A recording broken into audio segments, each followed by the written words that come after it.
Greetings and welcome to the United States Transhumanist Party Virtual Enlightenment Salon. My name is Gennady Stolyarov II, and I am the chairman of the US Transhumanist Party.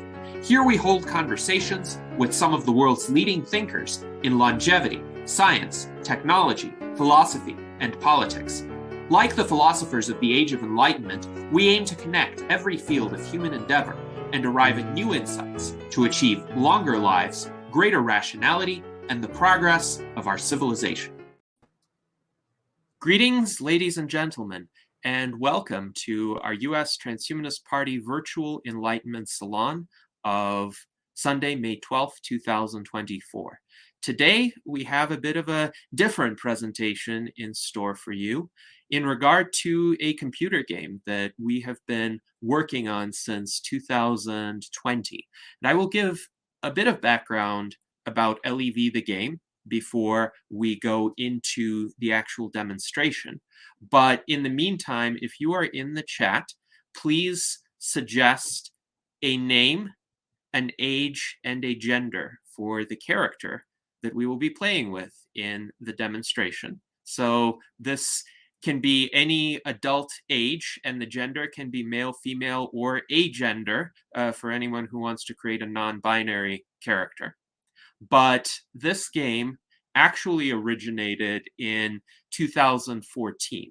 There was a different team of people led by Anthony Lamot, and the game itself had a slightly different set of mechanics from the version that will be demonstrated today. It was a real-time rather than a turn-based game, and the selections were more limited than the version that will be demonstrated today. However, the goal was the same, which is to reach longevity escape velocity, essentially a period in time where one's remaining life expectancy becomes open-ended because of advances in medical technologies and rejuvenation.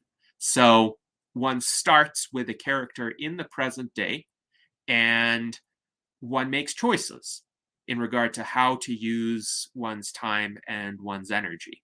And those choices affect the probability of survival or the probability of death.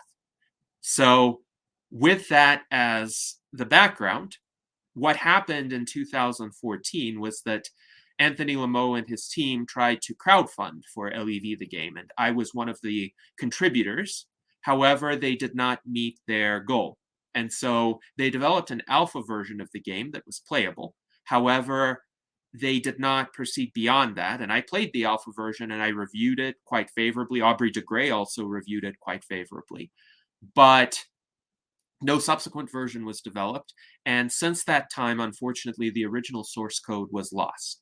So I and several other Transhumanist Party officers had a conference call with Anthony Lamot in 2020, and he essentially gave us permission and all of the rights to continue development of LEV the game, as well as all of the graphical assets that had been produced up to that time. And we have used some of them, though we have created many other assets as well. And he essentially said the source code was lost, so feel free to redesign the game and introduce different mechanics. He essentially said the original game wasn't really scientific in terms of the events or the probabilities assigned. It was meant more as a conceptual illustration of longevity escape velocity, how it might come about, the fact that it's not a singular instantaneous process. You don't take a pill to become immortal. It's always a continual set of choices that you make in utilizing the technologies that are available at the time. So with that, we are going to start our demonstration. And it's interesting because we have two suggestions for characters, one from Mike Lazine, female character age 25, and from Daniel Tweed, a character called Galaxy Hugger, who is a 63-year-old male. So I am going to use my discretion and select the 63-year-old male Galaxy Hugger. The reason why is this is going to be a harder game. So some of the challenges of playing as a 63-year-old male are going to be illustrated as well. And we don't know if our character is going to survive, but let's give it a shot and see how far we can take him.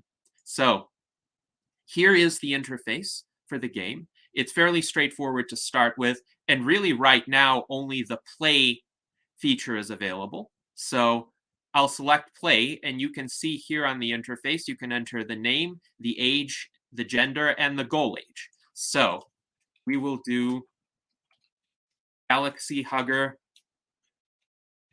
Daniel put it all as a contiguous name.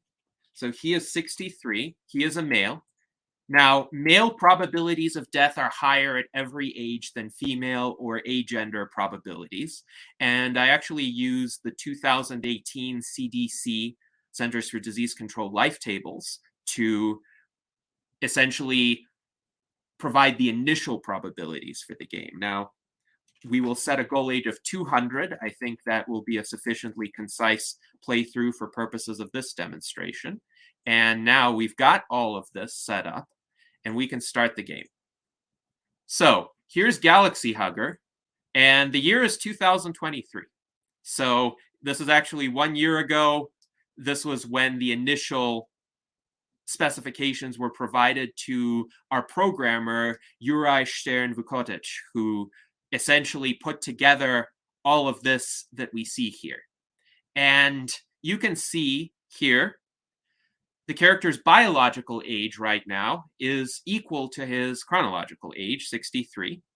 And you can also see that he has a certain survival probability of making it to the next year. And this is actually based off of CDC life tables. So 98.5781% probability of surviving to the next year, 1.4219% probability of death. So by the time one is 63, that probability is already concerningly high. Then we have energy, which is the currency of the game, and how much the energy accumulates per turn. So the default energy accumulation is 10, and he has 10 energy stored up. He's working full time right now, and this is going to have an effect on the energy accumulation as well. So we've got some choices that the character can make, and he can do a fitness regimen. He can dedicate himself to a strict fitness regimen, improving physical health for the rest of his life. He can choose improved nutrition. He can dedicate himself to a strict, healthy nutrition plan.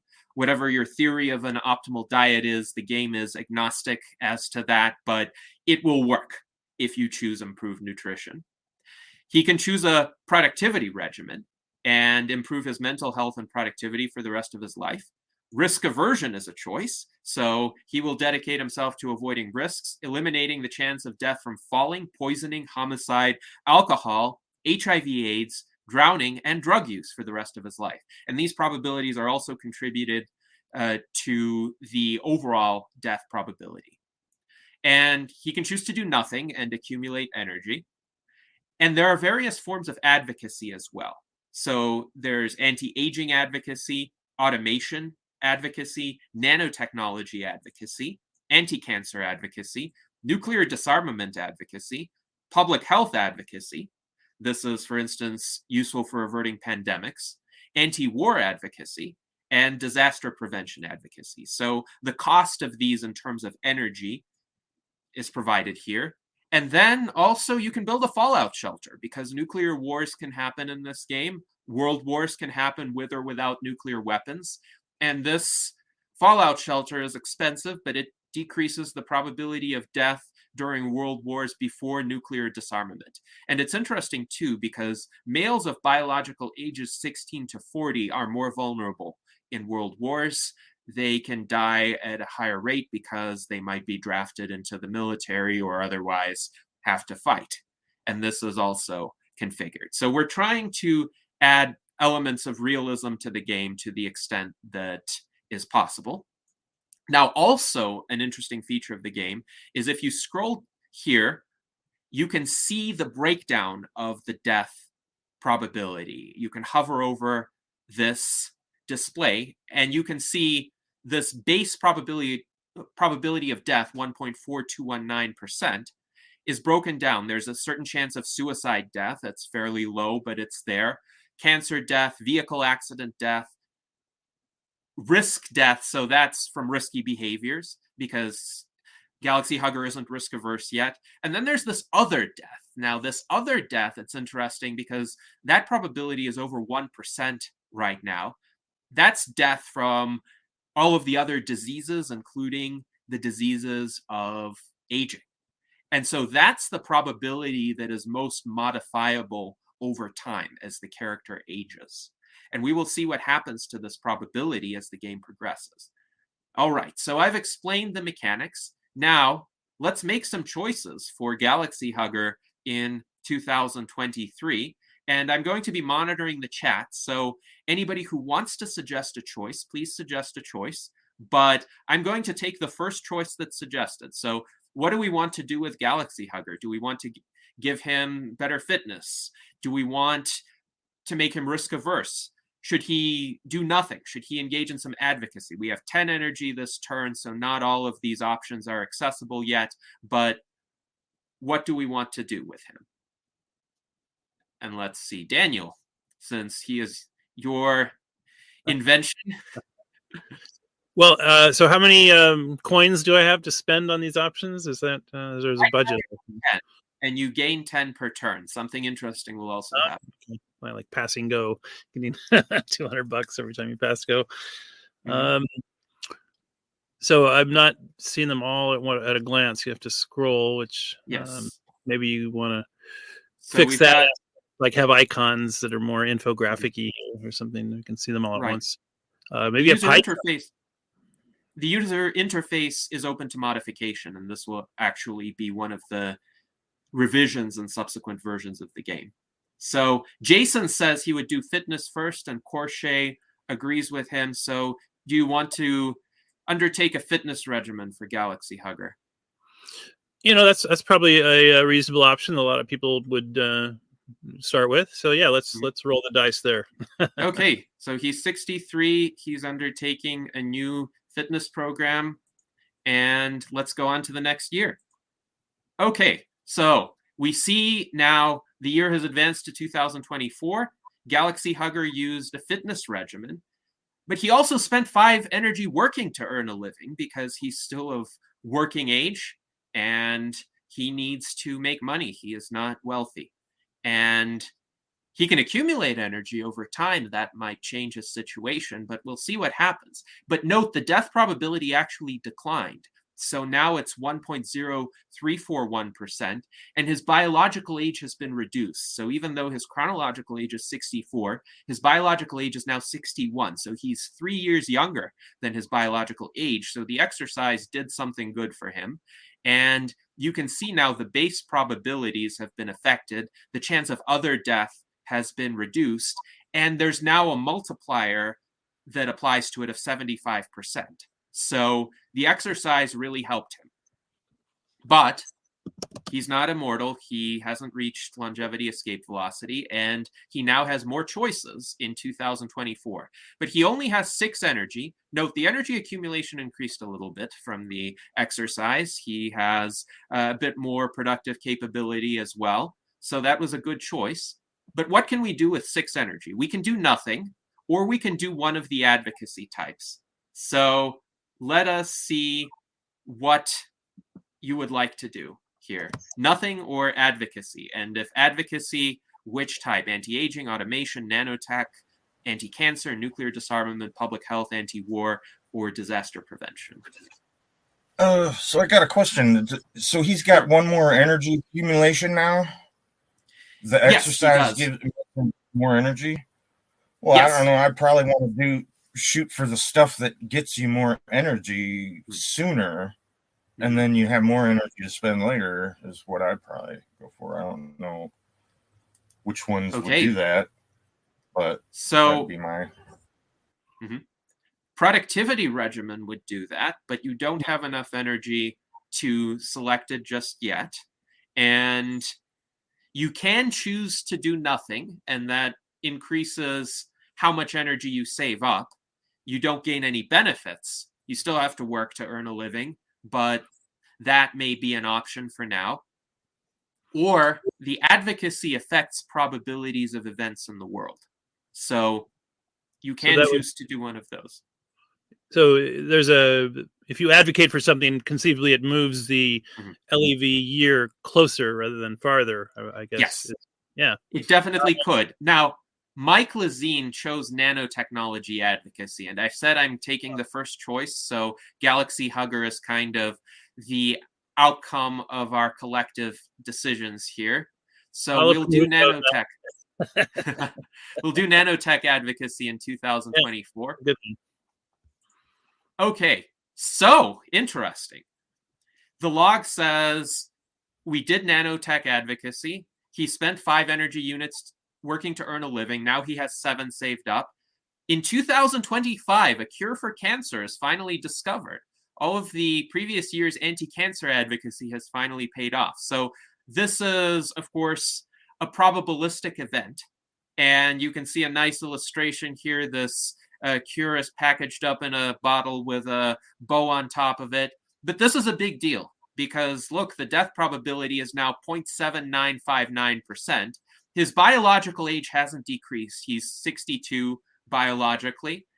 But if you hover over it, and you can click on this to dismiss the picture, if you hover over it, now the cure for cancer provides a negative modifier. So this is an additive modifier to the overall probability. And now it's been taken away because of the cure for cancer. So cancer is one of the greatest risk factors for death, especially for people of older ages and definitely past 60. It's a huge risk factor. So now that's been taken away.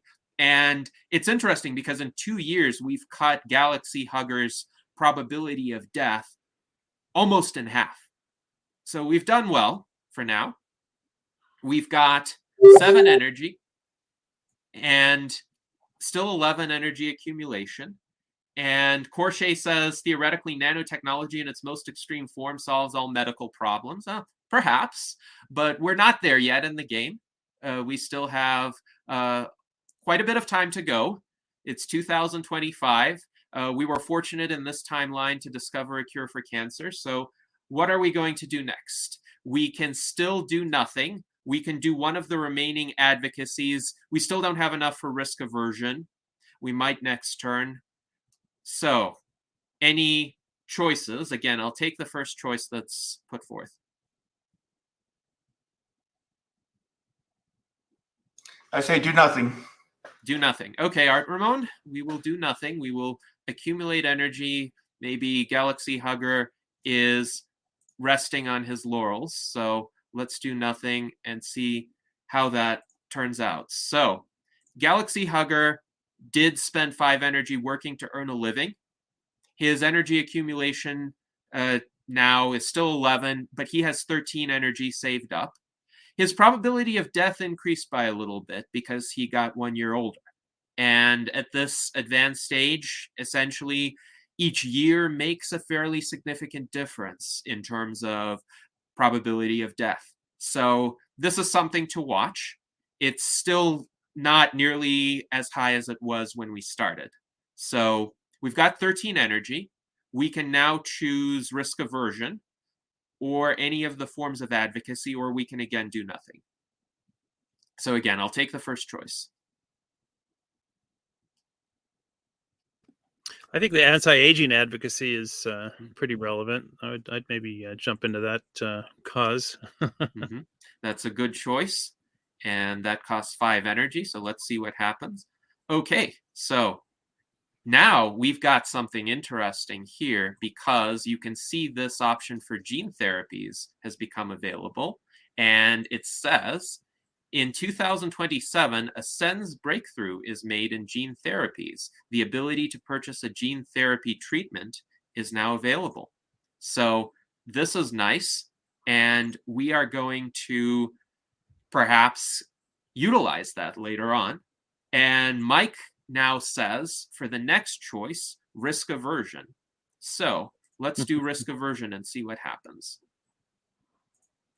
Okay, so a lot of events have happened this year, and this is really an accelerated timeline. So this doesn't typically happen this early on in the game, but it happened here. So in 2027, Galaxy Hugger used risk aversion. We'll explore the implications of that. But also, in 2028, the AI singularity has finally been reached. Is this the start of the end, or is this the first step towards utopia? Energy generation increases by 200%. Probability of future advances increases by 300%. The probability of pandemics is reduced by 0.05 or 5% per year. But the probability of world wars increases by 0.1 or 10% per year. So there are going to be some human AI conflicts, or AI is going to be used to enable the great powers to wreak more destruction. So the AI singularity in this game is a bit of a double-edged sword, and this is going to be an interesting game. I will say this is not what we typically encounter, but I think it's great for this demonstration. So now we've got a lot more energy accumulation happening. He's still working full time. We can dismiss this AI android image and see what's happening with the death probability. So we can see with risk aversion, Galaxy Hugger will no longer commit suicide. He has an additional subtractive benefit due to risk aversion. And then, of course, the cure for cancer is working in his favor. He still has a chance of dying in a vehicle accident. And the other death probability is still becoming higher. So he's still aging. He's now biologically 65. That could be a concern. So Corchet mentions that productivity regimen will be available soon. And I wonder, do we want to save up for the productivity regimen, or can we do something else? We can do more advocacy, or we can do nothing. We have more energy accumulation now, though, and that's something to keep in mind as well, given this very interesting turn of events with the AI singularity. So again, I'll take the first choice.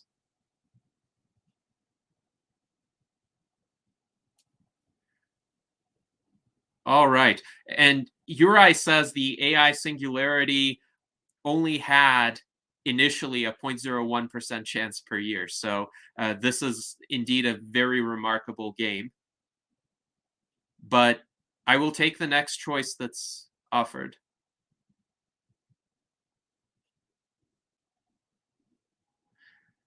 So, Corchet, yes, go ahead, Dan.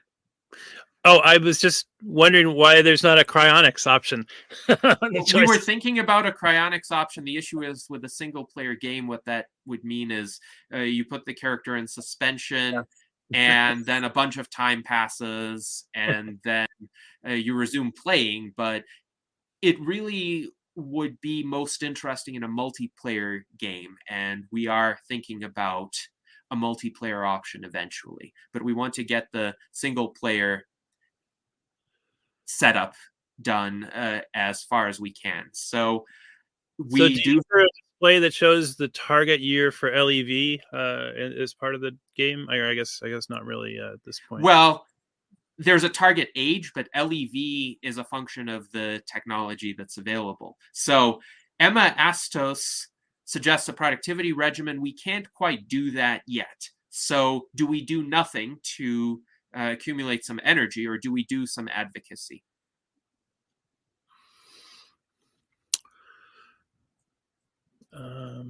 What would preventing asteroid strikes fall into? This would be disaster prevention advocacy. So let's do that, and let's see what happens.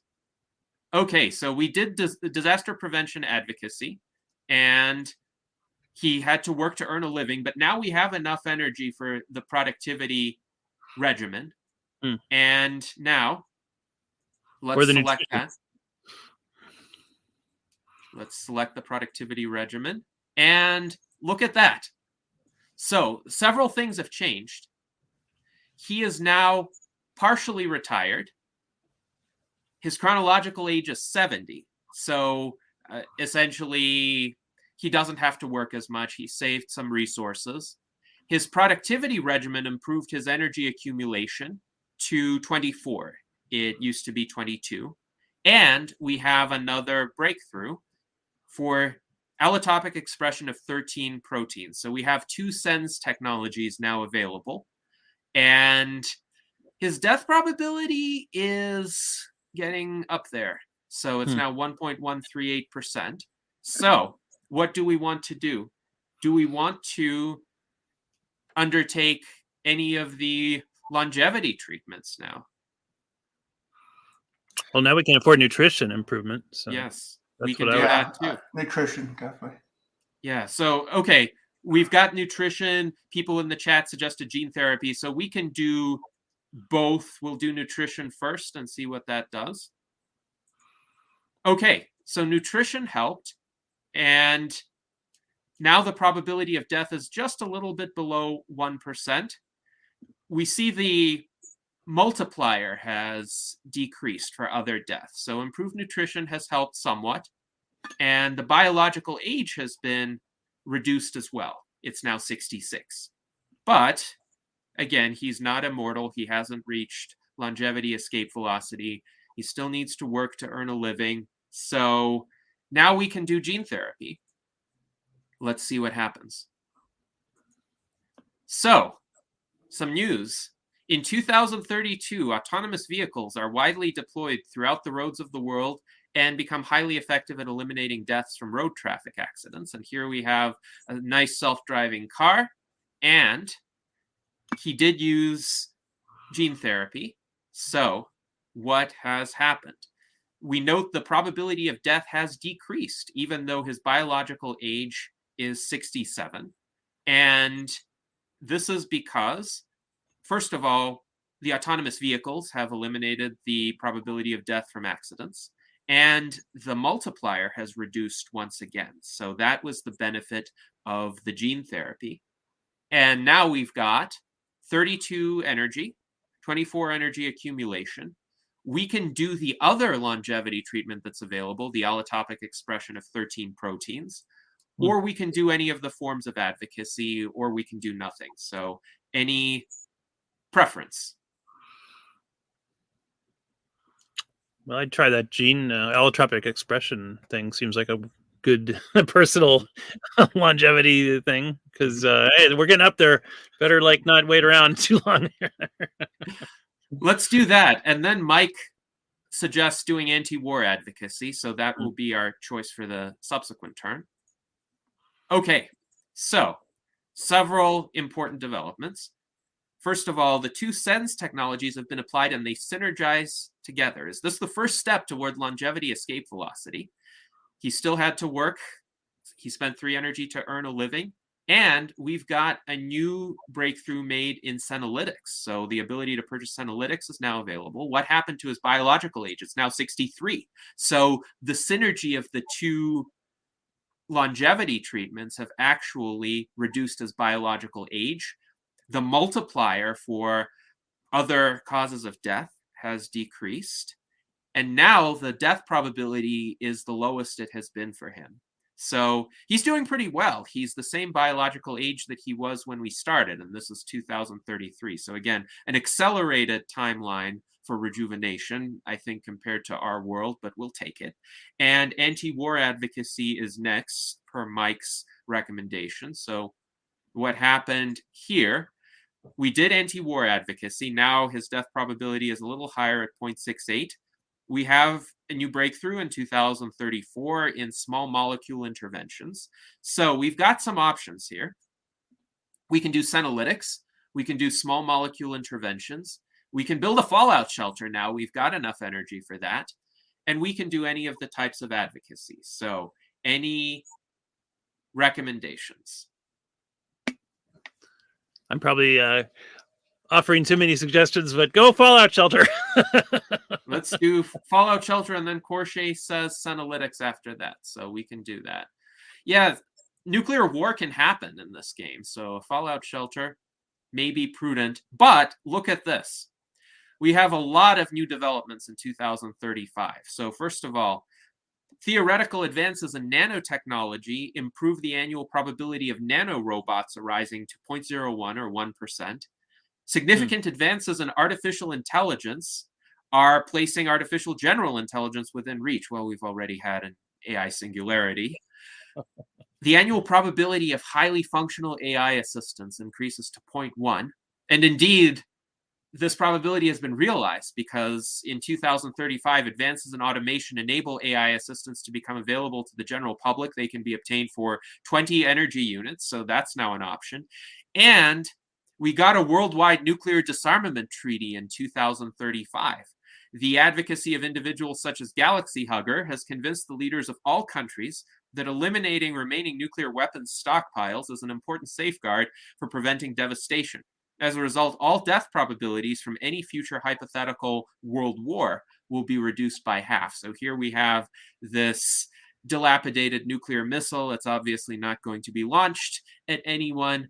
And I think the people of the world came to their senses with an AI singularity having happened. We don't want to have a bunch of nuclear weapons around for humans or AGIs to launch. So that Galaxy Hugger is a persuasive guy, says Corchet. Indeed, he is. He is. So the next recommendation is going to be senolytics. Let's look at the death probability. In terms of what affects it, it's pretty much what it was before, but his biological age is again up at 65. So senolytics might be a good idea. Let's apply senolytics and see what happens. Okay, so he now has the benefit of 3 sense technologies that have synergized together. His biological age is down to 64 again. Death probability is again lower than it has been before, 0.5808, so pretty good. We've reduced the multiplier for other causes of death.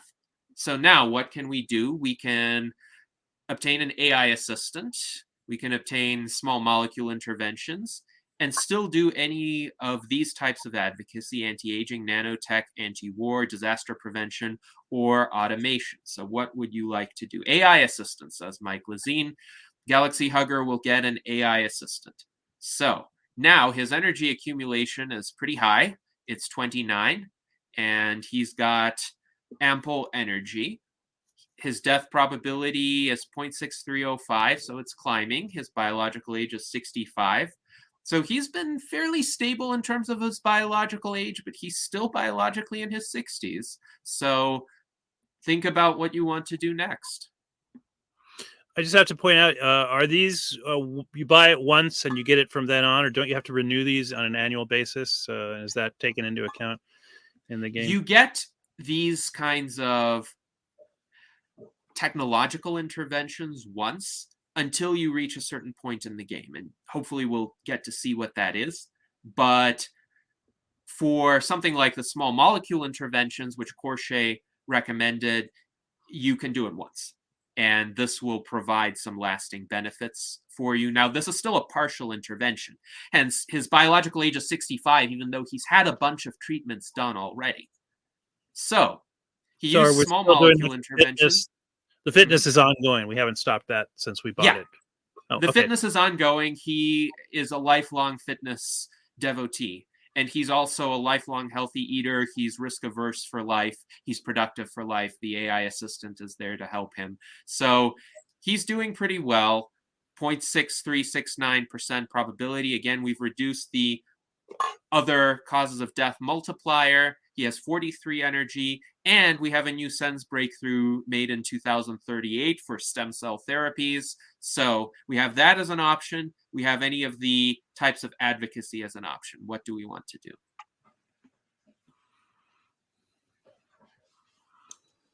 Let's go with the stem cell. Okay. We are going to give him a stem cell treatment.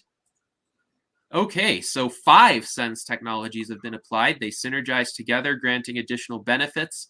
And his death probability is now down to 0.3692. His biological age is down to 62. He's younger than when we started the game.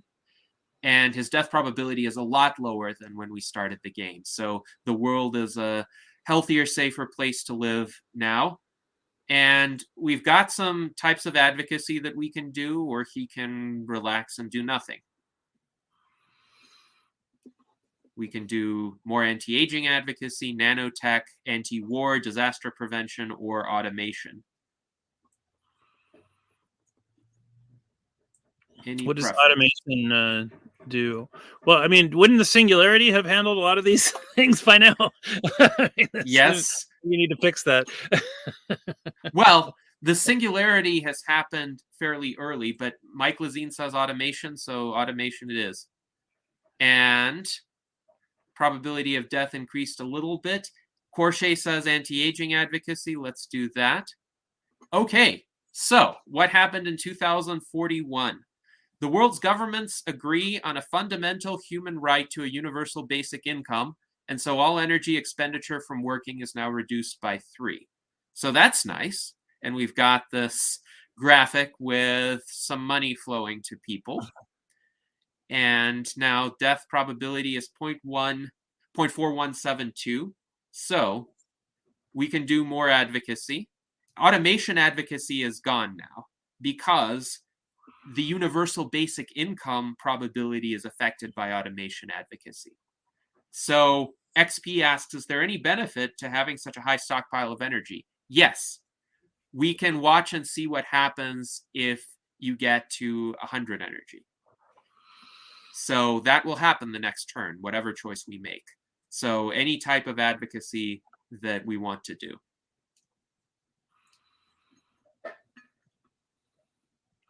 Let's see. When do we get to join the extraterrestrial galactic uplift community? We don't have those events in the game yet, but it's possible to consider them because as time advances in the game, more interesting things could happen. As our technology develops, we might develop the ability to more effectively contact other civilizations. Mike Lazine says nanotech advocacy again, so let's do that. And look at this. Now, Galaxy Hugger is retired. He doesn't have to work for a living. His energy is over 100. So if your energy exceeds a certain threshold, you don't have to work for a living anymore, or you don't have to work as much. And now he's fully retired, so he doesn't spend the 3 energy working to earn a living.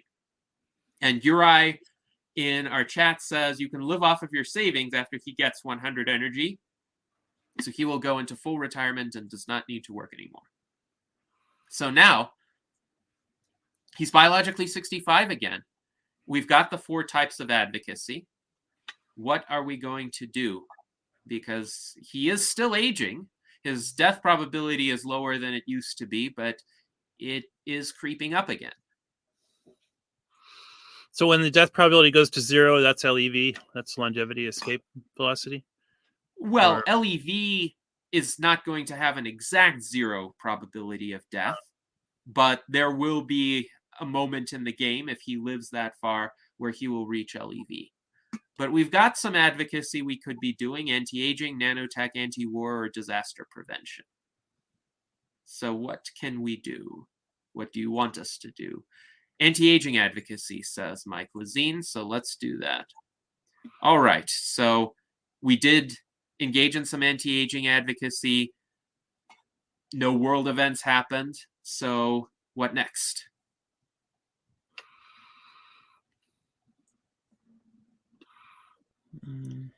Anti-aging, nanotech, anti-war, or disaster prevention? I kind of been toward the disaster prevention side of things. We haven't done that yet, so let's do some of that. And Francois Joanneau also says disaster prevention, so let's do that twice. Okay, so we have nanorobots now available. In 2045, nanorobots are developed for medical applications and made widely available to consumers. So the earlier comment about nanotechnology was a bit prescient. They can be purchased for 30 energy units for anyone with nanorobots circulating in the bloodstream. All subsequent SENS technologies and rejuvenation therapies have an additional 10% reduction in probability of death and reduce biological age by another 5 years. So do we want to get some nanorobots for 30 energy, or do we want to engage in the remaining types of advocacy? So nanotechnology advocacy has succeeded. We now have 3 options for advocacy: anti-aging, anti-war, and disaster prevention. So yeah, I'd vote for the nanorobots. Then you don't really need cryonics, by the way. yes, the nanorobots can repair damage. So let's see what happens. Okay, so we did use some nanorobots, but we have some bad news. Uh-oh. In 2046, World War III has broken out. The tremendous devastation of the war leads to the annual probability of death for males of biological ages 16 to 40 to increase by 0.015, and that's down from 0.03 because we have nuclear disarmament. And the probability of death for everyone else increases by 0.005, so 0.5%, and that's down from 1% due to nuclear disarmaments. So World War III is pretty bad, and we see a scene of devastation. Let's look at the probability breakdown here. So that's not my fallout shelter, right? Yes, and essentially we have this additive component to probability of death from the World War. And you can see here for Galaxy Hugger, because he's older, it's 0.5%. But that's now part of it, whereas it wasn't before. But it's interesting because of all of the advances that happened. He is a bit fitter. He is a bit healthier. He can dodge some bullets more effectively. So there is a contribution to his survival chances from the prudent choices that he made before. But he has a 0.9% chance of dying now. So we have some advocacy. We can still advocate for anti-aging breakthroughs, or anti-war advocacy might be helpful here because we're in a war, or disaster prevention advocacy again. So one of the 3 advocacies is anti-war. Anti-war. Let's do that. Okay. So he did use anti-war advocacy, but World War III continues into 2047. So it wasn't enough. Could we buy like $200 worth of anti-war? Well, you can make one choice per turn at present. Otherwise, the game might become a bit too easy. I thought you could put all the poker chips in, like one thing. John H. wonders, but can he dodge actual bullets? That would be handy. Well, I think he isn't quite at that level yet, but he might be able to maneuver his way out of certain situations. But we've got now an almost 1.1% probability of death. War is still ongoing. Do we want to do more anti-war advocacy or one of the other types of advocacy? Well, I'd keep the anti-war going. Okay. Did it say the war ended? No. No, the war is still ongoing. Oh. So it's a long war. It started in 2046. It's now 2048. It's still happening. And Mike Lazine says he is not like Neo in the Matrix yet, or one of the Flash family members. No, we're not that far advanced yet. So he's a bit rejuvenated. He's biologically 71 now, by the way. His probability of death is going up. Francois Joanneau says, during war, you just make the right choice like Einstein did. Okay, so I'll take that as a recommendation for more anti-war advocacy. Let's see what happens.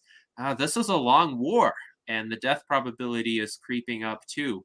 So let's see. Do we want to keep going with the anti-war advocacy? Are we fighting humans or non-humans in this war? Well, here's the thing. An AI singularity has been reached. This is a kind of art-elect war situation. So Terrans versus Cosmos. Let's say Hugo de Garis's prediction came true, and there are some disgruntled humans who don't like the prevalence of AGIs, and they've decided to take matters into their own hands. So we might be able to do something about that, but do we want to do more anti-war advocacy? I probably would. Okay, let's do that. Okay, we're still in World War III. This is a long war. We're not advocating enough. We need to think outside the box. So someone needs to have a program. Corche says it seems like World War III would result in nuclear rearmament. Fortunately for this game, nuclear rearmament is not a possibility. We can have a situation where we eliminate the risk of war, but then the probability again becomes non-zero because an AI singularity is reached, but we've already reached the AI singularity. Let's just say the probability of war per year is quite high. And I think the best option for our survival is more anti-war advocacy. So let's do that. Okay, so something good happened here.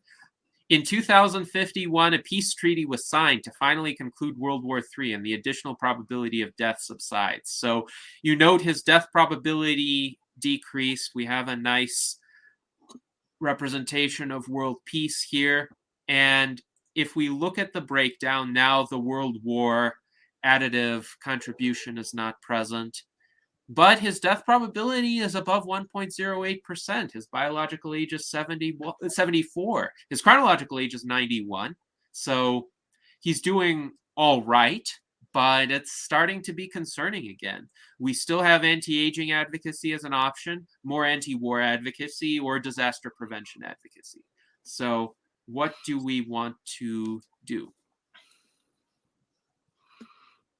Just a side comment. How are you calculating that biological age? Is that DNA methylation, which isn't cheap, by the way? That's like about, I think, $1,000 to get that done, or?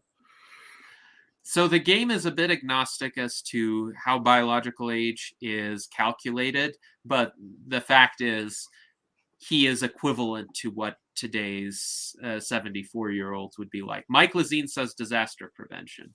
So let's see here. Okay, so we did successfully use disaster prevention advocacy. There's still a risk of disasters. Corche says anti-aging advocacy, so let's do that. Okay, and now it's 2053. He's biologically 76, chronologically 93. What types of advocacy do we want to do? Anti-aging, anti-war, or disaster prevention? And John H. wonders, so the only 2 people left alive signed a peace treaty. It was probably more than that. Now, this is still a more rational world because they did choose to ban nuclear weapons for all of their Terran cosmist hostilities. They don't want to blow up all of civilization. Francois says anti-war advocacy. Oh, okay, this is bad. Galaxy Hugger just died of natural causes. So this can happen in the game. And unfortunately, we did not get enough rejuvenation technologies to get him to longevity escape velocity. So he had 5 out of the 7 sense technologies, but 2 of the 7 had not been developed yet. So his biological age remained stubbornly high, and he even died in peacetime. So Jason says, cue trombone sound. Actually, Uri has an interesting sense of humor. There's a lullaby that plays that I composed if the character dies. And there is music in the game. There are sound effects in the game. They're just not playing for the purposes of this demonstration. But if you play the game on your own, you will have sound effects and music. So another feature you might add is here's a list of people you have outlived, and here's a list of people you have not yet outlived. If you want to add like a celebrity component. Yes. You know? I think that's great. That's great because when I turned 36, I began to quip that by the time Mozart was my age, he was dead. Yeah. But anyway, there's an option here where one can export the log of the game. And we can do that here. So I'll just say this is the LEV playthrough for Galaxy Hugger. We will memorialize Galaxy Hugger in this way. So all of these events are going to be saved to a text file. And one can look at the text file and the history of this world and this life. So you sort of visit the Galaxy Hugger avatar ride at Disney World. Yes, Galaxy Hugger. he is no more. He has perished in 2053. So this is Galaxy Hugger 1960 to 2053. But he made a valiant effort. So we have time to play again, and we have Mike's recommendation for a 25-year-old female. So I think that's actually a good option. Better luck, girl. Can I ask you a question? What percent of the game is random, and what percent is like fact-based? Would you say it's 50-50 or? Well, I would say all of the probabilities that affect causes of death in the present or near future have some basis in actual life tables. But the future advances, the effects of the longevity therapies, obviously I had to make some assumptions because we don't really know what each treatment is going to do. But the idea is they do have an effect on biological age and they do synergize. So we need a name for our female character. Who would like to suggest a name? Again, I will take the first reasonable name that's suggested.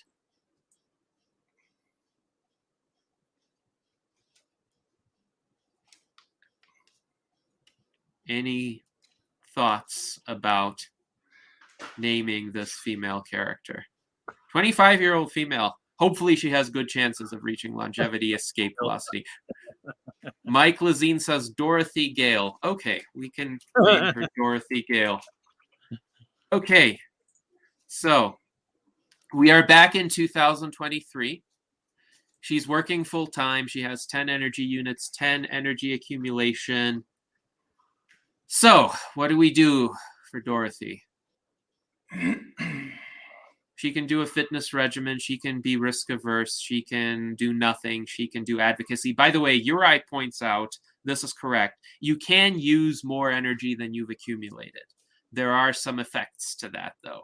So if you want to give her a productivity regimen, we can try and we can see what happens.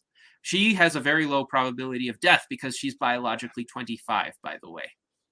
So can you do the nutrition regimen and go negative? Yes, we can do. We can actually do negative energy, but we have some recommendations. So Mike says fitness regimen, you said nutrition regimen, and Francois says anti-war advocacy. So let's do a fitness regimen for her. Okay, so she's biologically 23. Her probability of death is even lower now.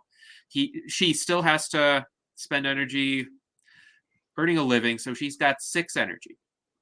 Let's see what happens if we select improved nutrition and how that affects her probability of survival. Okay, so she's biologically 22 now. She's got -3 energy. And let's just say we don't want the energy to stay negative for long. But autonomous vehicles have been widely deployed throughout the roads of the world, and they've become highly effective at eliminating deaths from road traffic accidents. So she's got a fairly low probability of death now, certainly lower than Galaxy Hugger. The autonomous vehicles reduce the probability of death. She's got a lower multiplier now because of fitness and improved nutrition. She's 5 years younger than her chronological age. John H. wonders if this is a vegan diet. The type of diet is not specified because I don't want to favor any of the fashionable theories on diet. We really don't know, but she's eating healthily. So she's not eating like the average American. She's doing a better job. So anti-war advocacy is next. And let's see what happens there. So, oh, she can't do that because her energy is negative. So we'll have to do nothing and we'll have to save up.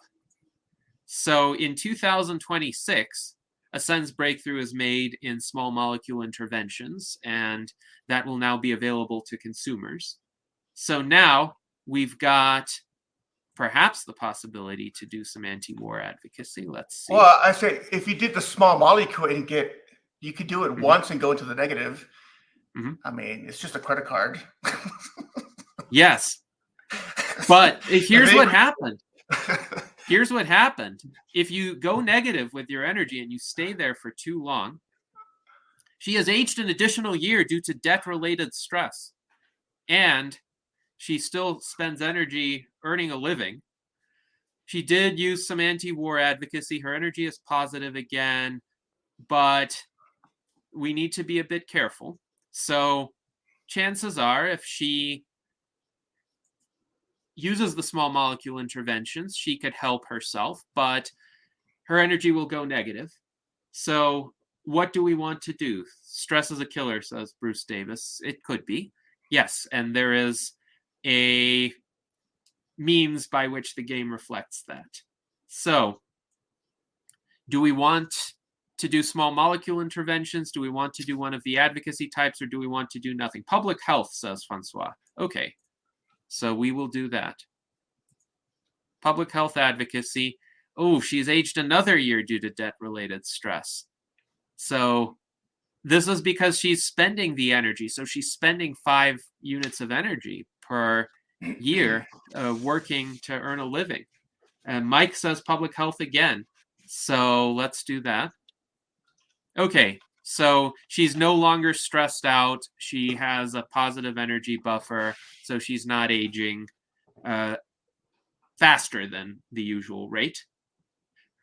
Zach says there should be a shady drug dealer you can buy black market rapamycin from, but there's a small percentage you get shot by the police for buying black market rapamycin. That's an interesting suggestion. I will just say that.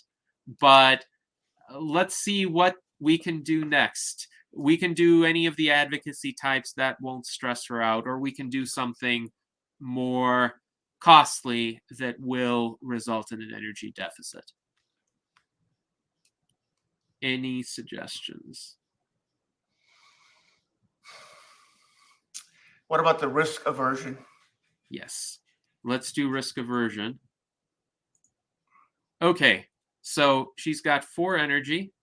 No stress yet, because you have to be in an energy deficit for 3 consecutive years to accumulate stress. But the risk aversion has helped her. She no longer has a suicide risk. And there is also a larger risk aversion benefit. So she's not going to die in an accident, essentially. Her biological age is now 29. And John wonders, does working for a living constitute a negative? Yes, this is why she's spending 5 energy units per year to work for a living. So what do we want to do? We can do more advocacy. We can do a productivity regimen, small molecule interventions, or even a fallout shelter, though that will be hugely costly and it will take her like a decade to recover from that. I think she needs to take a break and do nothing for a while. Okay. Yeah. Let her rest. Yeah. Okay. So she does nothing. She's got 10 energy now. What next? Francois says in France they have a saying that work is health. So, well, you know, sometimes it could be if you're more productive and you're able to achieve more with a lower toll to your health if you figure out how to do that. Yeah, isn't there kind of a correlation between newly retired people and newly dead people? There is, because some of them, they become so invested in their work that they lose a sense of meaning and they kind of engage in dissipative activities. But Mike Lazine says do nothing again. And now she's got 16 energy. So John H. also says there's evidence that working except for a job one hates is a plus for one's health. Corchet says moving your body is a universal good. So we can do small molecule interventions. We can do a productivity regimen. Note that her death probability is low because she's in her early 30s and biologically she's even a bit younger than her chronological age. So she has been stressed out, but she's really not doing too badly because she's young. So I have heard that getting a job you hate is a great motivator for becoming self-employed. Perhaps. Then do the automation advocacy then. Okay, let's do the automation advocacy. This is a slower timeline, so we don't have an AI singularity yet. Anti-war advocacy, says Mike Lazine. Okay, let's do that. Okay, so we've got some breakthroughs here. We have, in 2034, effective methods of telomere lengthening are discovered, and this becomes an available option. And then we have a breakthrough in stem cell therapies.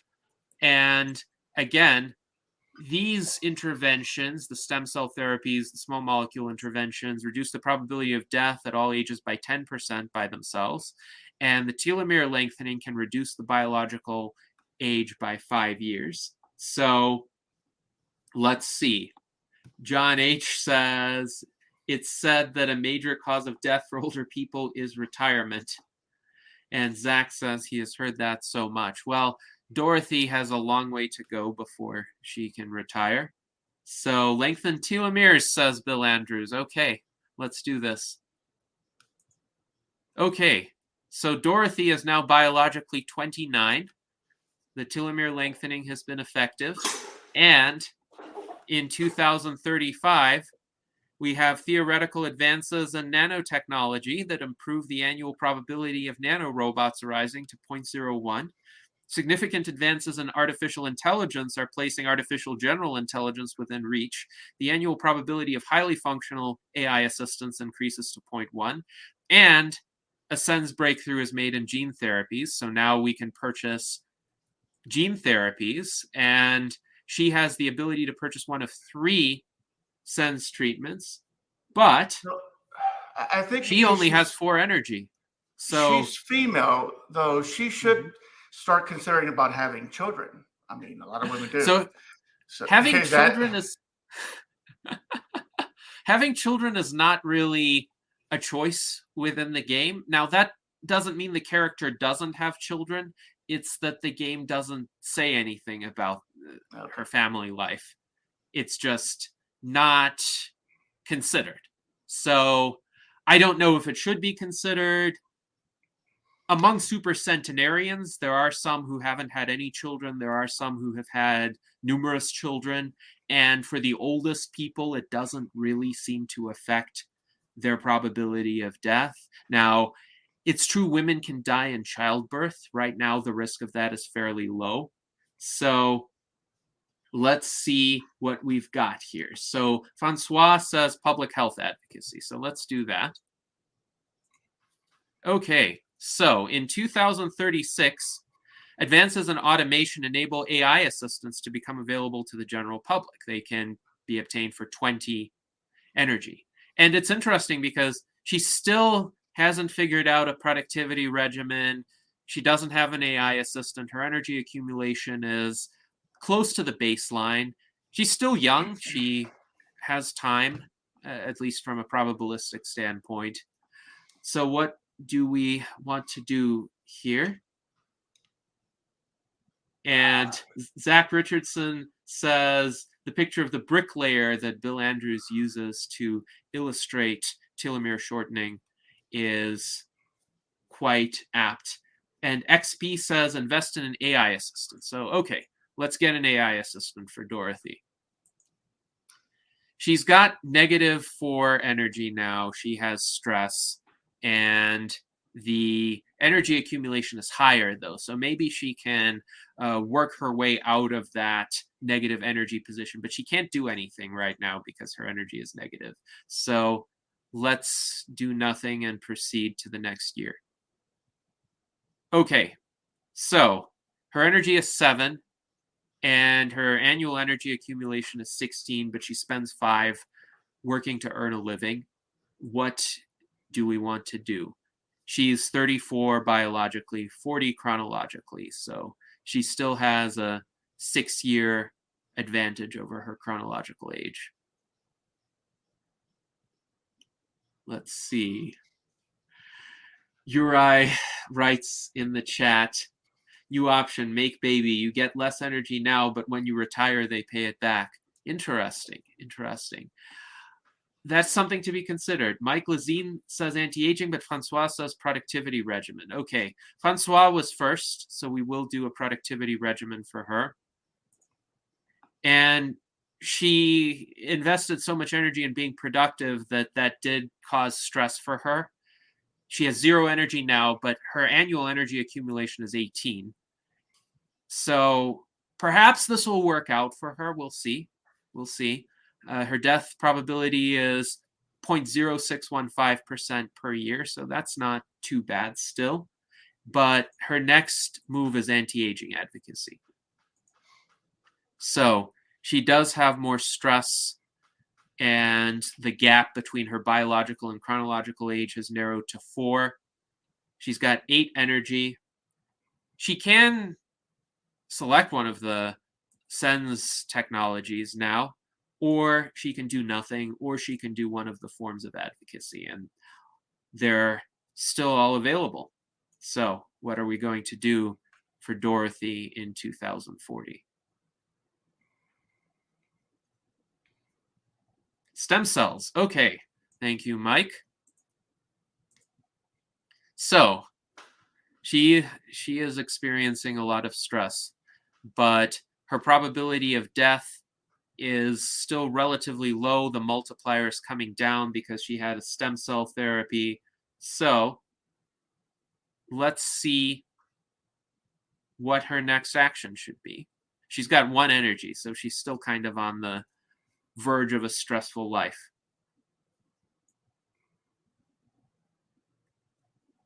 Any choices?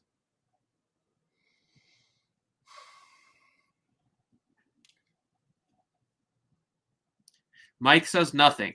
Okay, so she is going to rest. And she did not age due to stress, so this is good. She's got 14 energy. What next? The advocacy at this point is not going to cause stress for her. Some of the SENS technologies might still stress her out because maybe some anti-aging advocacy because she's starting to feel her age. Anti-aging advocacy, and then she's got 22 energy, and Francois says now she can pursue a gene therapy. So that's probably not going to stress her out anymore. And we see that 2 SENS technologies have been applied and synergized together. Is this the first step toward longevity escape velocity? Note her biological age has decreased again to 38. She's chronologically 46. The death probability is lower now, 0.0585%. So she's got 15 energy, 18 energy accumulation. She could do nothing. She could engage in advocacy. She could take the small molecule interventions. What do we want to do?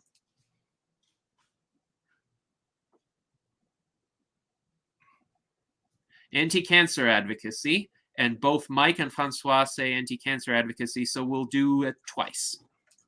So first anti-cancer advocacy has been done, and 2045 brings with it significant research advances in artificial general intelligence. Now the probability of an AI singularity each year is increased to 0.001.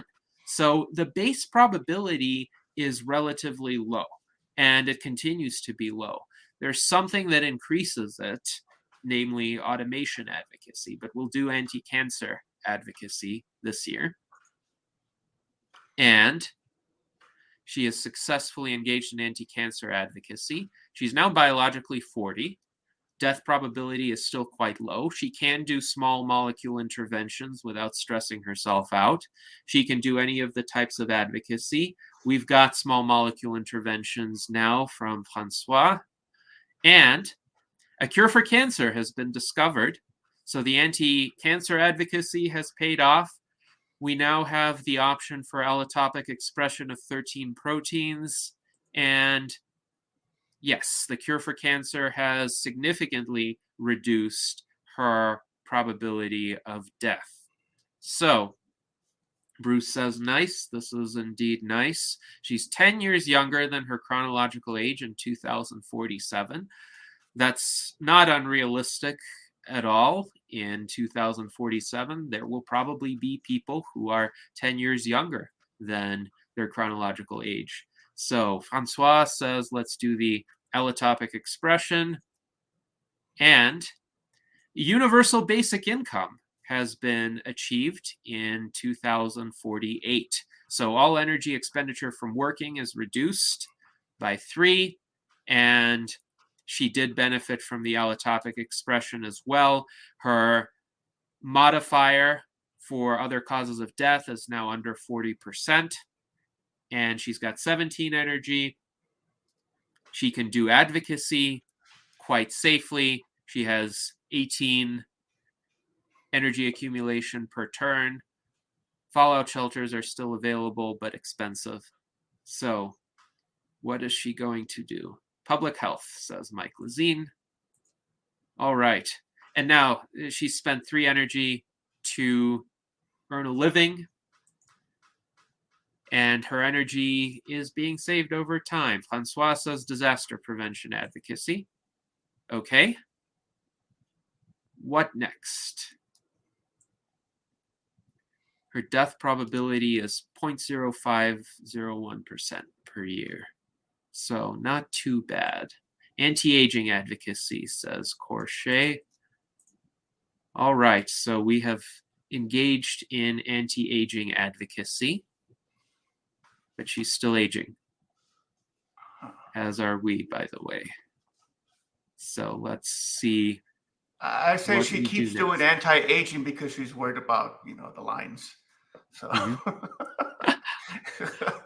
All right. Well, she's 43, so not as many lines as a 53-year-old would have. But Francois said nanotechnology first, and then we'll do more anti-aging. So she did nanotech advocacy, and then she will do anti-aging advocacy again. And Francois says fallout shelter. Okay. So yes, she has purchased a fallout shelter, and she has enough energy that she can afford a fallout shelter. It's no longer stressful for her to do all of that planning and set it up. And, well, nuclear war can still happen in this world. So we have various types of advocacy. We can advocate for nuclear disarmament. Also, anti-war advocacy is available. Disaster prevention, public health, automation, anti-aging, nanotechnology. Nanotechnology, says Mike Lazine. Okay. What next? Nuclear disarmament, says Francois. Okay. And we do have a SENS breakthrough that was made in immunotherapeutic clearance in 2056. So we can purchase that, or we can do more advocacy. She is 48 now, biologically.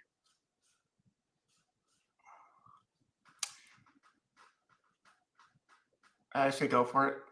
Go for immunotherapeutic clearance. Okay.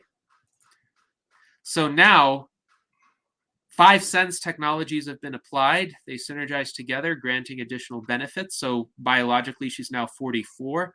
Death probability has reduced significantly. So now it's 0.0448. And the other causes of death multiplier is just under 27%. Okay, so we've got more advocacy options here. What will she do next? We can do anti-war, disaster prevention, public health, automation, nuclear disarmament, anti-aging, anti-war, says Francois. Okay. And then we have 2 votes for anti-war, so she'll do 1 more year of anti-war advocacy. Thank you, Mike. Okay, so no notable events in the world according to this log, though, of course, we welcome suggestions for more world events, both near-term and more futuristic world events, because I think that will make the game even more engaging. So we are taking into account any feedback of this sort, but what will she do next? Any thoughts on this? Public health, says Francois. And Bruce says we probably avoided a war. Well, World War III hasn't happened yet either. So that's interesting. I'll take that as a recommendation for more anti-war advocacy. What about an Armageddon meteor for disaster? Well, we have various types of disasters that can randomly occur. And likewise with pandemics. Pandemics can happen in this game too. And a meteor impact could be one possibility. But we don't have anything that wipes out civilization. At least if the character is still alive. Maybe if the character dies from a disaster, then this could be a civilization-ending disaster as well, hypothetically. Disaster prevention again, says Francois.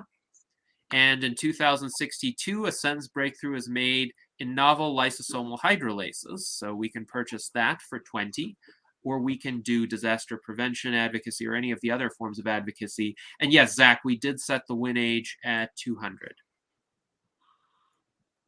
So she's 64 right now. Let's see. So do we get the novel lysosomal hydrolases, or do we do something else for her?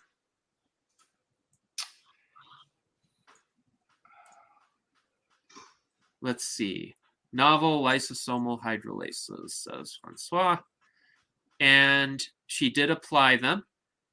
She's got now a biological age of 50, chronological age of 65. So a 15-year gap. Her death probability has now exceeded 0.11%. So being biologically 50 will do that to you, even if you've been rejuvenated to some extent.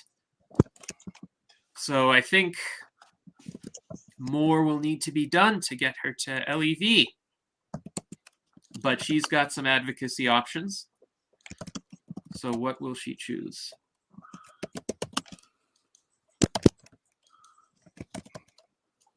Let's see. Anti-war advocacy, says Mike Lazine.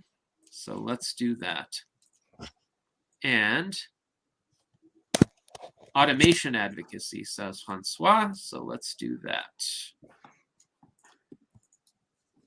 And then nanotech advocacy, says Bruce. So let's do nanotech here. All right. She needs that 7th sense treatment, says Corchet. Yes, but it needs to be discovered. So for whatever reason, it is 2066 and the 7th sense treatment is not available yet. So that's the thing. We need all of them in order for true rejuvenation. And this is another way in which the game actually simulates reality, because Aubrey de Grey's whole point is you need some effective approaches to counter all types of anti-aging damage. Otherwise, the one or few types that you don't counter will accumulate and will get you. So anti-aging advocacy is selected by Francois. But unfortunately, World War III has broken out in 2067. So Dorothy is not a male of biological ages 16 to 40. So her probability of death increases by 0.01. But there have been some favorable modifiers for her because of her fitness, her good healthy habits, and her rejuvenation treatments. So anyway, we've got World War III on our hands. What is Dorothy going to do? Any advocacy? Anti-war advocacy, says Mike. Okay. She has done some anti-war advocacy, but World War III continues into 2068. So what will she do next? Does the Fallout shelter reduce her death probability during wartime? Yes. Yes, it does. So actually, we can see here World War /Fallout shelter. it's a 0.75% probability of death rather than the original 1% probability of death. So we've got some suggestions. First, nuclear disarmament advocacy, then anti-war advocacy. Okay, so we did do some nuclear disarmament advocacy, but the World War still continues into 2069. So we'll do more anti-war advocacy. Let's see here. Okay, we do have a peace treaty signed to finally conclude World War III, and the additional probability of death subsides. So her probability of death is now down to 0.1718%. Her biological age is 57. Her chronological age is 72. So Francois says public health advocacy. So let's do that. And now she's biologically 58. Jason suggests, instead of just having it flash on the screen that you died with no warning, maybe get the character sick first. Maybe they could struggle with a disease for a few years first. That's kind of configured into the probabilities. So really, we don't know if the character is sick or not, because this is the probability for the general population. So that includes healthy people and that includes sick people as well. And if she dies, that means she happened to be sick. At least that's the model that the game is working with. We could think of doing something different from that, but that's essentially the assumption here. So if she dies, she might have been sick a few years ago. So Mike Lazine says nanotechnology advocacy. Let's do that. And then XP asks, does political advocacy increase death probability in the short term, considering possible stress, hostility, and the like? Well, it doesn't increase the probability of death unless your energy goes negative, in which case stress can take a toll and you will age faster. But Francois says political advocacy can be positive too. Yes, it can be motivating. You can learn things. You can perhaps form beneficial connections that can help you out later on. So anti-aging advocacy, says Francois, and she did that. Now she's biologically 60, chronologically 75. Her death probability has exceeded 0.2% per year. What will she do next? We still have that seventh sense technology to be discovered.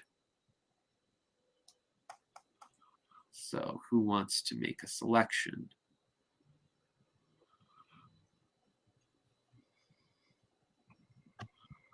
Any options? Political, says Mike Lazine. Francois says anti-aging. So how do I interpret political? Because any of these can be political, but probably the war is on people's minds. So I will interpret that as 1 year of anti-war advocacy and then 1 year of anti-aging advocacy. Okay. So now it's 2075. She's biologically 62. What will she do next? Disaster prevention, anti-war, public health, automation, nuclear disarmament, anti-aging, or nanotech. Anti-aging again. Yes, so I think people are getting concerned about her advancing age. Francois says automation advocacy.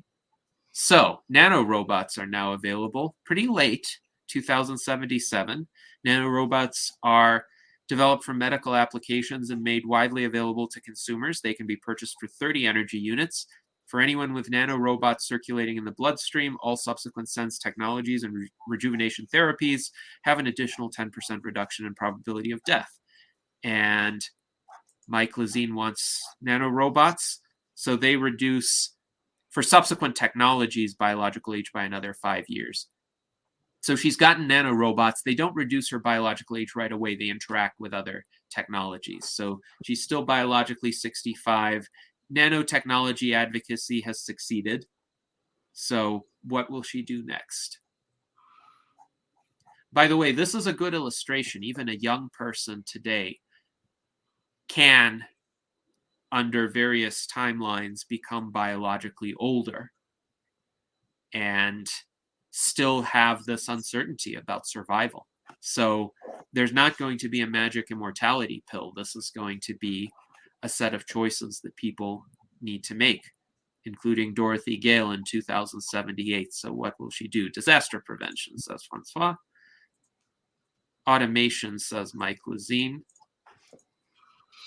Okay, she's biologically 67. Death probability is 0.3201.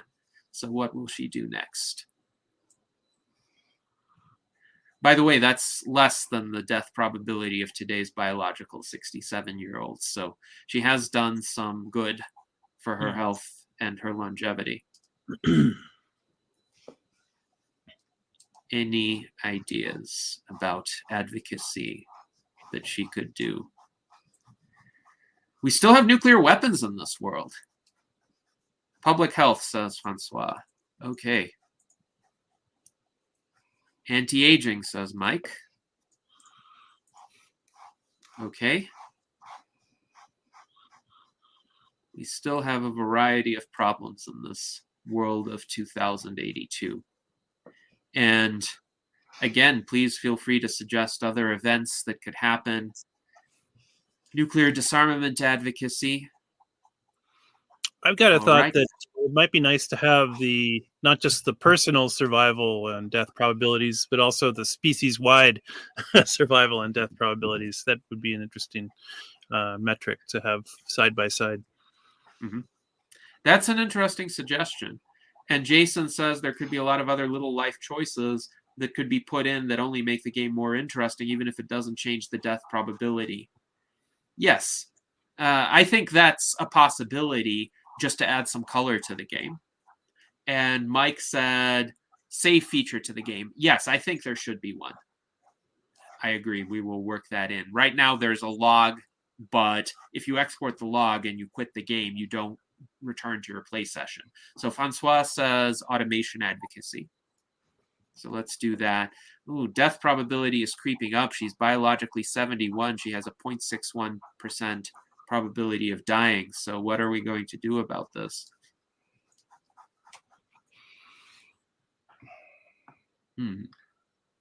Any suggestions? Somehow this seventh sense technology is elusive, but you know, Aubrey says there is a probability that they all will not be discovered for at least 100 years. I think he says there's at least a 10% probability of that. So Mike says nuclear disarmament advocacy first, then anti-aging advocacy from Corchet, automation advocacy from Francois. Okay, so many events in 2087, and a worldwide nuclear disarmament treaty is finally achieved at that late time. The advocacy of individuals such as Dorothy Gale has convinced the leaders of all countries that eliminating remaining nuclear weapons stockpiles is an important safeguard for preventing devastation. As a result, all death probabilities from any hypothetical future world war will be reduced by half. And the AI singularity is here. So, is this the start of the end, or is this the first step toward utopia? Energy generation increases by 200%. Probability of future advances increases by 300%. Probability of pandemics is reduced by 0.05 per year. Notice there's no more public health advocacy because the pandemic probability has been reduced. Probability of world wars increases by 0.1 per year. A SENS breakthrough is made in senolytics. So now we can purchase the senolytics treatment. So do we want to do that? She's got a lot of energy. She's of an advanced biological age now. Yes. So Francois says senolytics.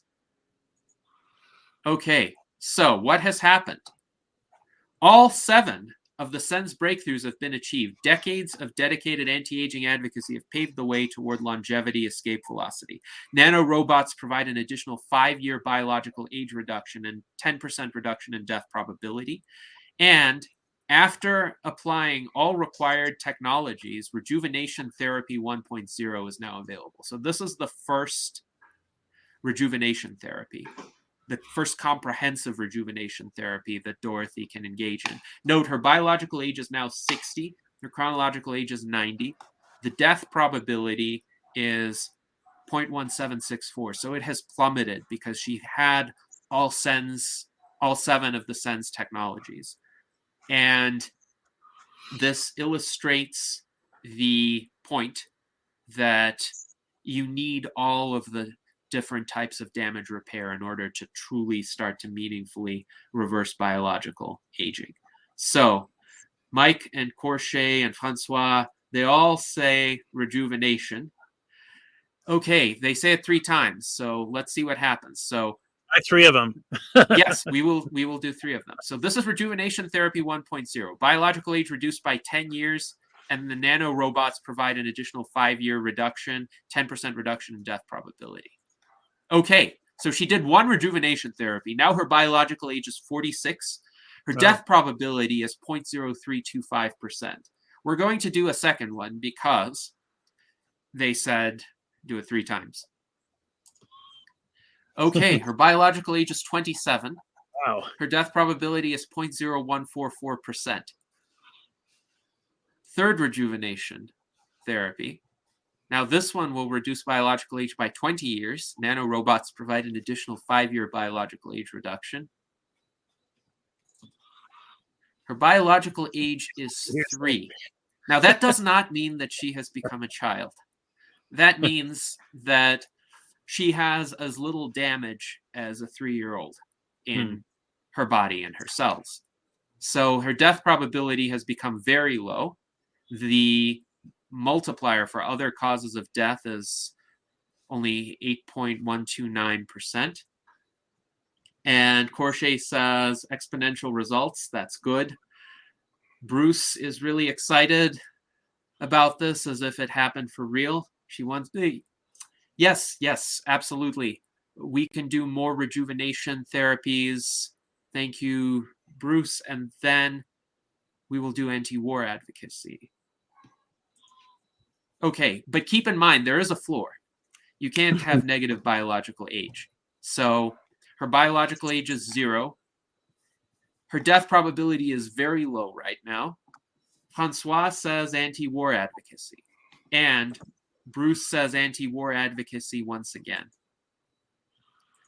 So there's a lesson here. So her biological age is 2. Her probability of death from aging is now very low.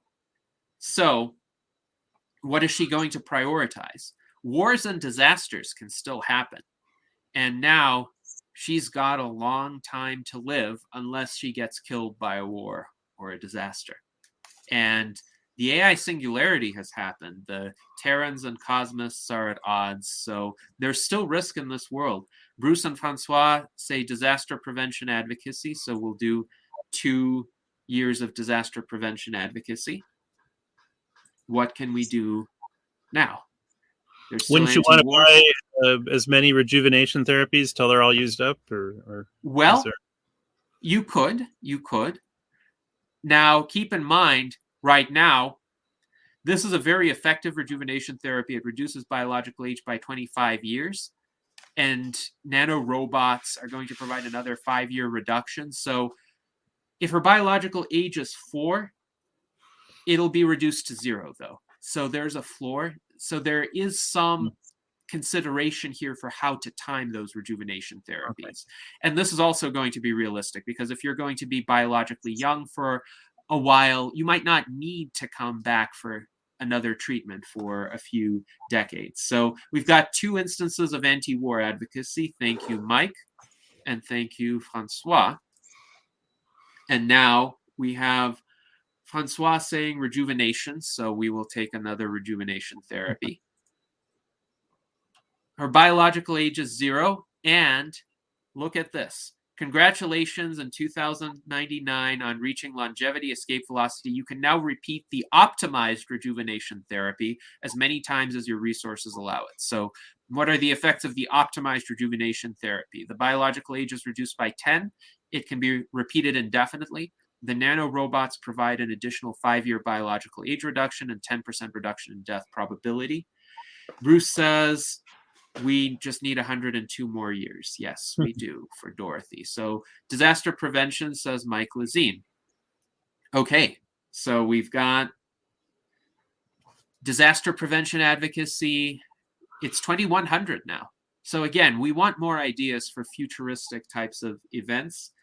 Zach says lower aged infants have higher levels of death than 18-year-olds. Actually, not quite 18-year-olds, but definitely than 10-year-olds. And I reflected this. So actually the age where initially the lowest probability of death occurs is 10. So 10-year-olds are still very young biologically, but they don't get into as much trouble as extremely young children or infants. So Zach says, okay, Francois says disaster times 10. So we'll do disaster times 10. Disaster prevention advocacy, that is. So, okay. So before we go on, we still have some disaster prevention advocacy to do, but World War IV has broken out and there is tremendous devastation. The annual probability of death for males of biological ages 16 to 40 increases by 1.5%, not 3%, because nuclear disarmament has been achieved. For everyone else, it increases by 0.5%. So we still have 7 instances of disaster prevention advocacy. Now, we can do anti-war advocacy, though, because of the war. Keep in mind, the death probability is now non-negligible because of the world war that is happening. So Francois says anti-war times 10, and then we'll do the disaster prevention advocacy times 7 that he recommended. So let's do that. Okay, so in 2104, a peace treaty was finally signed to conclude World War IV, and the additional probability of death subsides. So we have 9 more anti-war advocacy instances. And just in time, World War V has broken out in 2105. Those Terrans and Cosmists can't figure out how to get along. So let's keep doing anti-war advocacy. I think we have 6 more instances. And it continues into 2106. It continues into 2107. In 2108, a peace treaty was finally signed to conclude World War V, and the additional probability of death subsides. Uri writes, Terminator GPT. Well, maybe Terminator GPT contributed to World War V. That's a possibility. Okay, World War VI has broken out. And we've got, I think, 3 more instances of anti-war advocacy. But we've got World War VI still continuing. We have 7 instances of disaster prevention advocacy left to go. So I will be using them until somebody tells me that Dorothy needs to do anti-war advocacy. Okay, disaster prevention advocacy has succeeded because in 2116, personal force fields have been developed and can be automatically triggered in the event of a natural catastrophe, protecting the individual from any damage from external elements and thus rendering the probability of death from a natural disaster effectively 0. So Mike Lazine says optimal rejuvenation therapy. I think it's about time for her. Her biological age is down to 4 now, and World War VI continues. So Terminator GPT-2 is wreaking havoc, I suppose. And do we want to do anti-war advocacy? That's the only advocacy that's left in this world, because all of these struggles between Terminator GPT-2 and the anti-AI humans are messing up the world. We do have now a peace treaty, so World War VI is over. Mike says 80 more years and we win. We can do 10 more years of anti-war advocacy. World wars are very frequent now in the age of the AGI singularities, so we are going to keep doing anti-war advocacy. Peace treaty was signed to conclude World War VII. Jason says personal force fields are kind of fun. So I wonder, do you have uploading your consciousness in this game? We don't have mind uploading in this game. Because, well, mind uploading is a response to external causes of death. But keep in mind, we are continuing to do anti-war advocacy, and the death probability is climbing, but very slowly during peacetime. So let's see. Do personal force fields protect against asteroids? In this version of the game, they do. There might be a separate event for asteroids that might overcome personal force fields.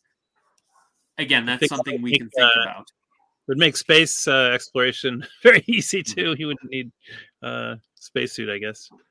So we have now World War VIII breaking out in 2138. So the probability of death is again higher. We can do optimized rejuvenation therapy. So her biological age is down to 10 now. And now we can do anti-war advocacy or rejuvenation therapy. Gamma bursts are suggested by Francois. So in the interests of time, I'm going to be doing anti-war advocacy unless somebody tells me to do rejuvenation therapy. And let's see, a peace treaty was finally signed to conclude World War VIII, but then World War IX began. So Mike Lazine says do rejuvenation therapy. And now the biological age is down to 0. So anti-war advocacy is really what is left for a while. And we've got peace treaty to conclude World War IX in 2149.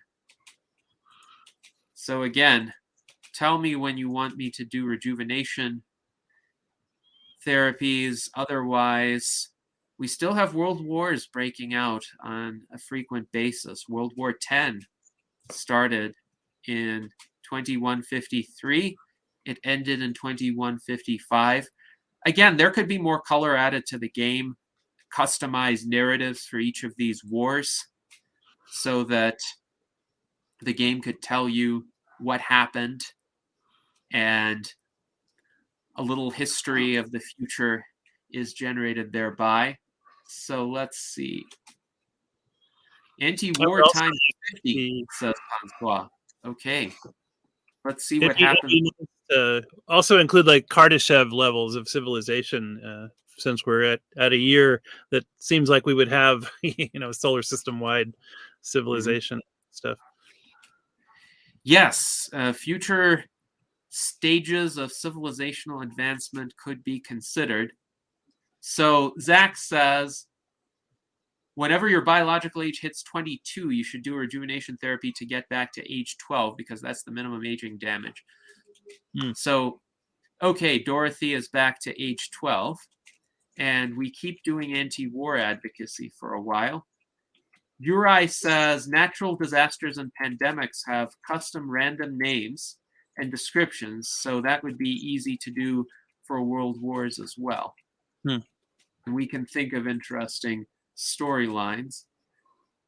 And Zach says, maybe it would be better when you hit 18 since risk spikes there, so stay at biological age 8.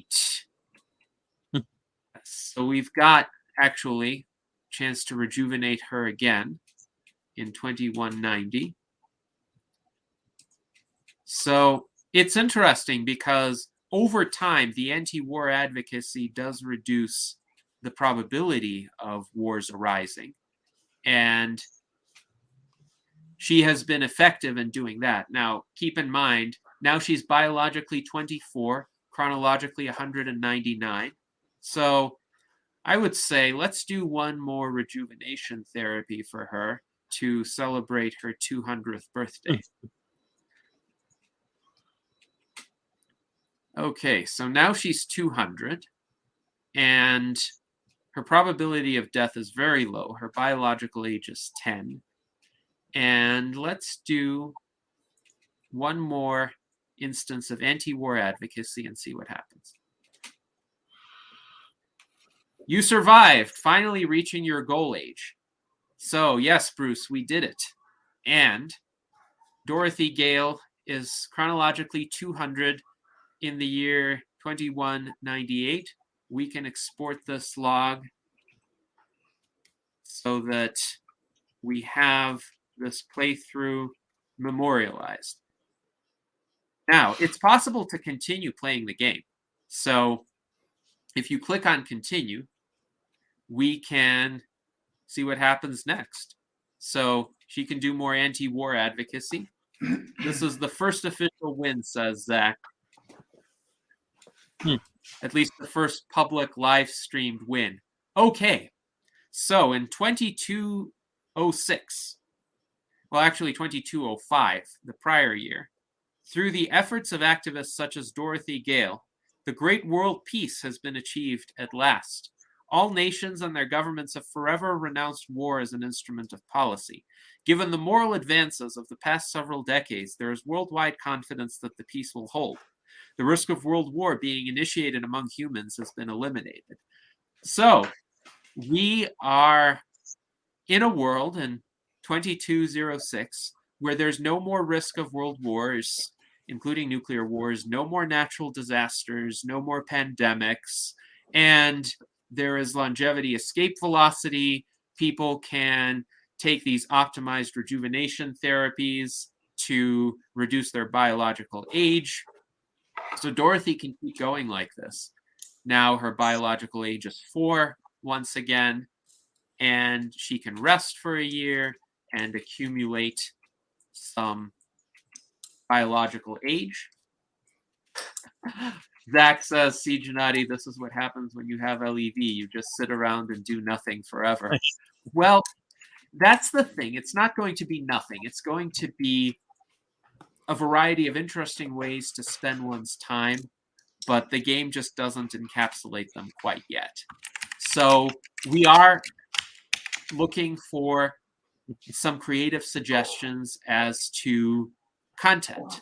And these could be just interesting future events or works of art that people could see, or life events for the characters, or choices that would affect survival probability in the future. This is build. Yes, this is build 0.6.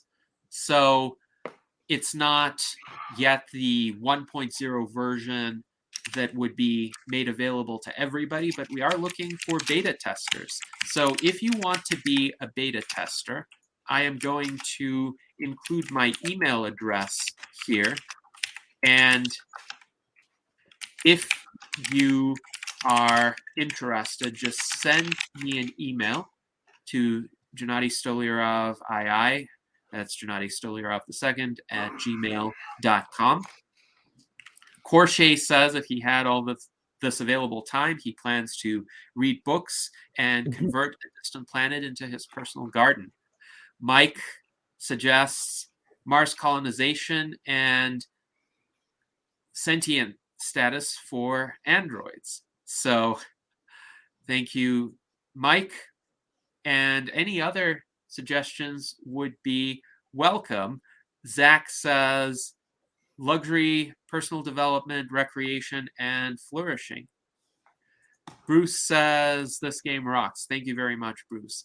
And Uri points out maybe it would be good to mention modding and how the community can add content. Yes, there is a modding option right now, and it is described within the files for the game. Again, if you want to be a beta tester, try out some of the modding, feel free to contact me, and there will be a document of instructions for how to do it. You can add your own events via the modding. Now, it's still a manual process. We are working on getting a modding interface added. And Jason says, learn an instrument and make music. That's an interesting suggestion as well. Francois says gamma bursts as adverse events. So XP says, could we hear the sounds before the end of the stream? And I'm not sure exactly how to do that via the screen share, because I do have the sound enabled on my end. I just don't see a way to do it without the sound becoming distorted through my audio speakers. But I can describe the sound effects of the game.